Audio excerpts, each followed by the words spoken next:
Hello everyone, today I'd like to talk about the upcoming full moon in Aries, which is occurring on mostly Sunday, the 16th of October 2016. So in Australia it will occur at 3:23 p.m. Australian Eastern Daylight Time. We're now in daylight savings, coming on to summer. And in LA it'll be on the 15th, Saturday, 15th of the 10th at 9:23 p.m. and in New York just after midnight at 23 minutes past midnight a.m. and in London on the 16th of the 10th also at 5:23 a.m. And this full moon is what's called a super moon, where the moon is actually the closest to Earth.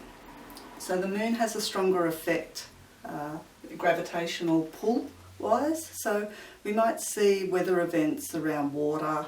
The moon rules a water sign, Cancer, so we might see tides or weather events occurring around this time. And full moon is a culmination ending. It's the middle of the cycle where the sun and the moon directly oppose each other halfway around the zodiac. Okay, so we have the moon at 23 degrees and 14 minutes of Aries, the sign of Aries, and then we have the sun exactly opposite at 23 degrees and 14 minutes of Libra. Okay, so the sun is in what's called its fall sign, so not overly well expressed. A fall, planet in fall is the sign opposite its sign of exaltation, which is like the second best place a planet can be apart from being in dignity, which is in the sign it rules. Okay, so the sun is in exaltation in the sign of Aries, it's in the sign of fall, its sign of fall in Libra. Because the sun is about I, and Aries is about I and me, and Libra is about we. So the I, the ego, sun's about our ego, our identity, and Libra is about cooperating with others. So we have this energy going on over here.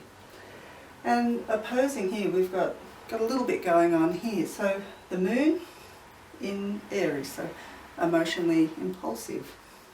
And the moon is exactly conjunctions within about 8 degrees or so, a bit wider if the sun or moon are involved, with what's called a dwarf planet, Aries, and also the planet Uranus. Now, Uranus is what's called the Great Awakener. So it wakes us up, it's disruptive, it's associated with Thor and the lightning bolt. So sudden and disruptive emotional events could occur with the moon right next door to Uranus. It could, suddenly happen. There could be sudden emotional detachments or separations. We want our freedom, we want to be liberated, and Aries is the sign of independence and being impulsive.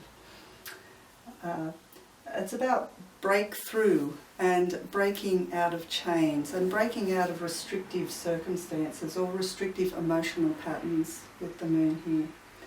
And change can bring chaos, it can feel chaotic. So be mindful of what might happen for you leading up to this full moon and the few days afterwards. Eros is a dwarf planet, and she's identified as being a feminine goddess of discord and strife. So again, that's compounding that whole Uranian energy. And we also have Mars and Pluto together up here, so an assertion of power could be going on. If you're trying to break free, it's making a wide square, about 7 degrees wide of this full moon. So there could be, people trying to assert their power and you wanting to break through or break free. And Mars is quite well placed here. Mars is in the sign of Capricorn, which is his sign of exaltation. So working really hard, those of you who are feeling the effects of Mars at the moment. Could be, really getting energy moving after he's been retrograde for a few weeks this year, and now he's moved beyond Scorpio, beyond Sagittarius, and now he's in Capricorn and meeting up with Pluto, which he doesn't feel too unhappy about because he was the ancient ruler of Scorpio and Pluto is the modern ruler. So yeah, just be mindful that people might want to have power and control over you, or they're blocking your path in some way. There could be some frustration around that. Okay, so have a look at where this falls in your chart, especially the houses it falls across. If it is in your first 7th house, so working out where you might need to break free yourself in relation to others. If it's, say, in your 4th, 10th house axis, could be to do with the family circumstances and career. So balancing things out there, making some compromises, and impulsively, breaking out of a rut and doing what you want to do. So just have a think about where your planets fall, and just to let you know that if you want to read more about me, I have a website, theleftandraightbrain.com.au, and I also do readings at a shop called the Mystic Hippie Gifts and Healing Shop in Maitland, and I also do Skype readings as well. So thank you for listening and watching, and I'll see you next time. Thank you.